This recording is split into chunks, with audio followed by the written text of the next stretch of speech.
আমি না বাঁচলে আমার জীবিকাকে দেখবে, কাজে জীবনটা বাঁচাতে হবে আগে। তো এটা এসব নানামুখী কিছু তৎপরতা আমাদের খুব শক্তভাবে নিতে হবে।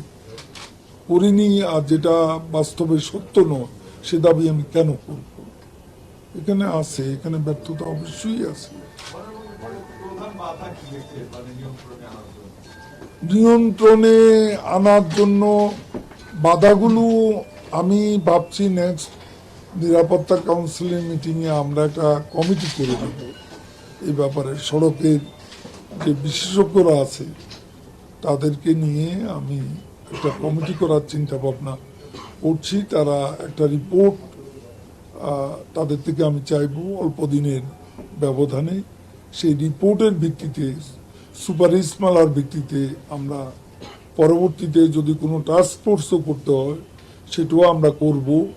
কিন্তু এটা লাগাম টেনে ধরতে হবে, রাশ টেনে ধরতে হবে। এটা জাতীয় স্বার্থে এবং জাতির দুর্ভাবনা অবসানের স্বার্থে। কারণ সড়ক দুর্ঘটনা এখন আমাদের সবচেয়ে বড় দুর্ভাবনা। এটা এটা এটা অস্বীকার করে লাভ নেই। এখন আমি বললাম অমুক দেশে এত হচ্ছে, অমুক দেশে এত অ্যাক্সিডেন্টে এত লোক মারা যাচ্ছে, সেই হিসাব সেই তুলনা আমি যাব না। আমার এখানে নিয়ন্ত্রণ করা সম্ভব, যেটা সম্ভব আমি কেন করব না, যেটা সম্ভব সেটা কেন করা যাবে না, করতে হবে। এবং এই কয়েকদিনের মধ্যে মিটিং ডেটটা। আপনি এর আগে একবার বলেছিলেন যে সড়কের এই বিশৃঙ্খলার জন্য শক্তিশালী মহল দায়ী। হ্যাঁ, এর আগে আপনি বলেছিলেন, এটা কি ফাইন্ড আউট করা গেছে কারা শক্তিশালী, তাদেরকে মোকাবিলা করার? শক্তিশালী মহল দায়ী এমন কোনো কথা বলেছি বলতে আমার মনে পড়ে না। আছে এখানে কেউ না কেউ তো দায়ী আছে। আর আমি মন্ত্রী, আমি দায় কি করে এড়াবো? আমি দায় এড়াতে পারবো? এখানে কোনো বিশৃঙ্খলা হলে, এখানে কোনো অ্যাক্সিডেন্ট হলে, খুব বেশি যানজটের ব্যাপারটা আমার বিশ্বাস যে কতগুলো স্থাপনা হচ্ছে এখন, প্রজেক্ট এগিয়ে যাচ্ছে, যেমন metro rail, elevated expressway Dhaka সিটিতে, আবার মেট্রোর আরো লাইন আসছে, পাতাল রেল আসছে। এগুলো হলে একটা সময়ে এই যানজট পরিস্থিতির উন্নতি হবে। এবং যেমন ঢাকা চিটাগং, ঢাকা টাঙ্গাইল, এখানে যে এখন 4 লেন হয়ে যাচ্ছে, অনেকগুলো ওভারপাস, রেল ওভারপাসের কাজ শেষ হয়েছে, ফ্লাইওভারের কাজ প্রায় শেষ, চন্ডা, কোনাবাড়ি, তারপরে এদিকে 3টা ব্রিজের একটা অলরেডি কমপ্লিটেড, ঢাকা চিটাগাং, মেঘনা গোমতীটা জুনের আগে হয়ে যাবে। এগুলো হয়ে গেলে এখানে যানজট পরিস্থিতি যথেষ্ট উন্নতি হবে। এখন দুর্ঘটনার ব্যাপারটা আমি ইদানিং লক্ষ্য করছি, ছোট ছোট যে যানগুলো, এগুলো মানে মহাসড়কে চলার উপর যে বিধিনিষেধটা, এটা 22 সড়কে কার্যকর যতটা হচ্ছে, অন্যান্য সড়কে এই নিয়মটা কার্যকর হচ্ছে না। হাইকোর্টের আদেশ থাকা সত্ত্বেও বিষয়টি উপেক্ষিত হচ্ছে। এসব মিলিয়েই আমরা একটা সিদ্ধান্ত সড়ক নিরাপত্তা কাউন্সিলের মিটিংয়ে নেব, আরো কঠোরভাবে, যে রাস্তা যাতে ছোট ছোট যানকে নিয়ন্ত্রণ করা যায়। এবং যেগুলো দুর্ঘটনার মূল কারণ, এখন দুর্ঘটনার সংখ্যা কম কিন্তু দুর্ঘটনা মৃত্যুরা বেশি। তার কারণ হচ্ছে একটা বড় গাড়ির সঙ্গে যখন এই সিএনজি বা এই ইজি বাইকের সংঘাত হয়, ইজি বাইকে যদি 10 জন থাকে 10 জনই মারা যায়। এখন বড় বড় গাড়িতে সংঘাত হলে ওরকম হয়তো কিছু ইনজিউরি হয়, কিন্তু এভাবে নিহত হয় না যেটা হচ্ছে। ছোট ছোট এই যানগুলোকে নিয়ন্ত্রণ করা আমাদের প্রথম দায়িত্ব। শক্তিশালী মহল বলতে আমাদের একটা বিষয় থাকে যে এখানে অনেকেই এইসব ব্যবসার সঙ্গে, এই যে ইজি বাইক, নসিমন করিমনের সঙ্গে জড়িত। এখানে রাজনৈতিক বিষয়ও আছে, রাজনৈতিক লোকদেরও অনেকে, অনেক জনপ্রতিনিধিরাও এইসব গাড়ি রাস্তা বন্ধ থাকুক, গরিবের কষ্ট হবে অজুহাতে, কিন্তু গরিবের জীবন তো আগে, জীবিকা হচ্ছে পরে। এই বিষয়টি কাউন্সেলিংও আমাদের করার দায়িত্ব আছে। কারণ আমি না বাঁচলে আমার জীবিকাকে দেখবে, কাজে জীবনটা বাঁচাতে হবে আগে। তো এটা এসব নানামুখী কিছু তৎপরতা আমাদের খুব শক্তভাবে নিতে হবে, এবং সেই জন্য আমি সড়ক নিরাপত্তা কাউন্সিলের মিটিং খুব শিগগিরই ডাকছি। মাননীয় মন্ত্রী, একটা সড়ক যে সংগঠনগুলো আছে, সেটা মালিক সমিতি বা শ্রমিক ফেডারেশন, সেখানে তো মানে সরকারে যারা আছে তারাই তারা সেটা পরিচালনা করছে, তারা বাধা হচ্ছে কিনা মানে সড়কের শৃঙ্খলা চালানো? বাধা আছেন, সবাই তো সবার দৃষ্টিভঙ্গি তো একরকম নয়। যদি হতো তাহলে কেন আমরা অনেক কিছুই নিয়ন্ত্রণ করতে পারি না। তো দৃষ্টিভঙ্গিটা যাতে এক জায়গায় আসে, সেজন্য আওয়ার এফার্টস আর অন। আমরা সামনে আরো চেষ্টা করব যাতে দৃষ্টিভঙ্গিগত দিক থেকে, মানসিকতার দিক থেকে আমরা দেশের স্বার্থটা, জনস্বার্থকে সবার ঊর্ধ্বে তুলে ধরি। সে বিষয়টা আমি সবাইকে আবারও স্মরণ করিয়ে দেব।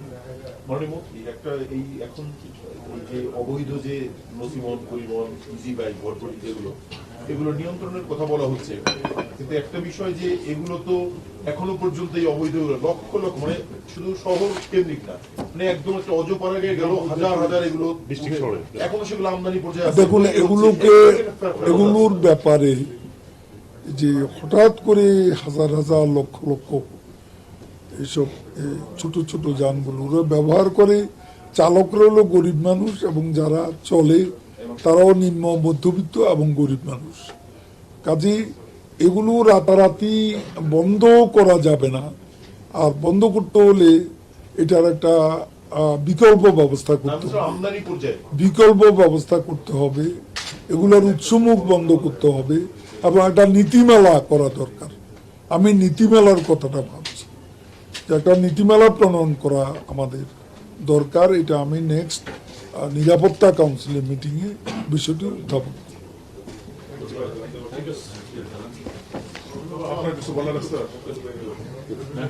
আপনাদের বলা থাকলে বলতে পারেন। না, আমি প্র্যাগমেটিক দৃষ্টিকোণ থেকে চলি। এখন আমি মন্ত্রী, আমার দায় নেই অমুক অপরাধী, কিন্তু আমি তো নাম্বার ওয়ান ব্যক্তি এখানে, কাজে আমার দায় আমি এড়াতে পারবো। তো এখানে সবার সহযোগিতাটা দরকার। আপনাদেরকেও আমি অনুরোধ করব, আপনাদেরও সহযোগিতা, আমার সাংবাদিকদের সহযোগিতাটাও আমার দরকার। আপনারাও একটু ক্যাম্পেইন করুন, আমাকে এই ব্যাপারে একটু সহযোগিতা করুন। আমি সিরিয়াসলি চাইছি যে আসলে রাস্তা কখনো কখনো একই ফ্যামিলির ইজি বাইকে চলেছে, সবাই মরে গেছে, 5 জন। এগুলো খুব কষ্টের বিষয়। এগুলো অনেক, আমাদেরও তো, আমরা তো এ সমাজের মানুষ, অনেক আপন জন হারিয়ে যাচ্ছে, বেঘরে প্রাণ দিচ্ছি। এই সব কিছু মিলিয়ে আমরা একটু আপনার নেক্সট মিটিংটা খুব তাড়াতাড়ি আমি দেব। সেটা এটা ঠিকই আছে, এটা একটা নীতিমেলা আমাদের করা দরকার, এটা নীতিমেলা করা দরকার। আমি এই ব্যাপারে খুব কঠোর নিয়ন্ত্রণে যাচ্ছি। একটু আমি নেক্সট উইকে মিটিংটা দিচ্ছি, আগামী সপ্তাহে মিটিংটা। হ্যাঁ, ওই জন্য তো ইচ্ছা মতো নিয়ে আসে। এটা তো বিআরটিও বদল লাগে না, নিয়ে এসে পড়তে রাস্তায় ঢুকতে পারবেন। আমি হাইকোর্টে স্বীকারোক্তি দিয়েছি যে 33% গাড়ি, এটা স্থানীয় প্রশাসন লাগবে আপনাকে করতে।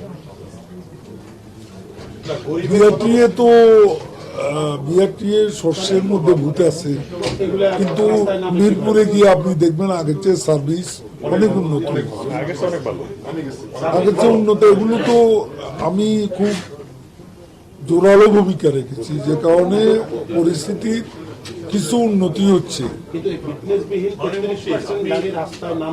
নীতিমালার কথা বলছেন, মানে হয় কি যে আমরা এত কথা বলতে চাই, কিন্তু আপনি খুব আন্তরিকভাবে বলছেন। এখন কিন্তু প্রশ্ন উঠেছে যে গরিবের কথা বলে এই রাজধানী সহ বড় বড় শহরে যে রিক্সা চলাচল, যেটা এইটাও নিয়ন্ত্রণ হবে, একটা রাজধানীর চরিত্র থাকা উচিত, কিন্তু প্রত্যেকটা সড়ক মহাসড়কে দিতে তাদের জন্য বিকল্প ব্যবস্থা করা উচিত। আমাদের পাশের দেশেও কিন্তু নাই এখন। এই জায়গাটা আসা উচিত। একটা মেগা প্রজেক্ট নিয়ে সেটা আপনি কি আসলে ভাবছেন, আপনি তো কাজ করছেন গত 10 বছর এখনো করছেন, কিন্তু আপনার কি মনে হচ্ছে যে কখনো সম্ভব কিনা আপনি তাই ভাবছেন? কোনটা বিকল্প অনেক উপায় আনা যায়। কখনো সম্ভব রিক্সা আপনি একটু বলেন। এই ছবির পরিবর্তন সম্ভব? কেন সম্ভব? অসম্ভব বলতে তো কিছু নেই। আমরা যদি এটা দিনক্ষণ দিয়ে কি এসব হবে? দিনক্ষণ দিয়ে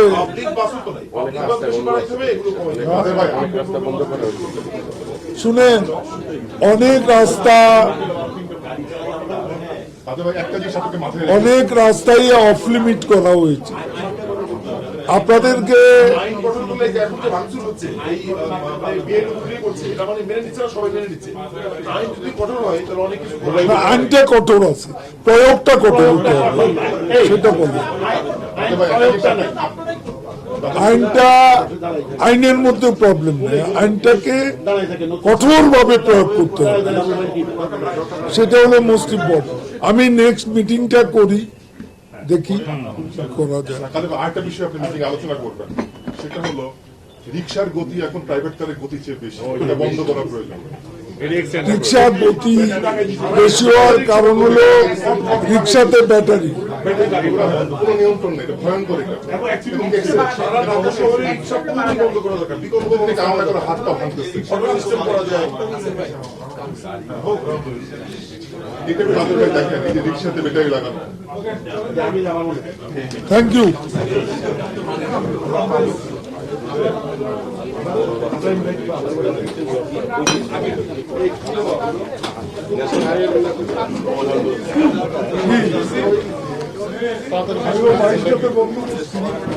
এর মধ্যে কার্যক্রম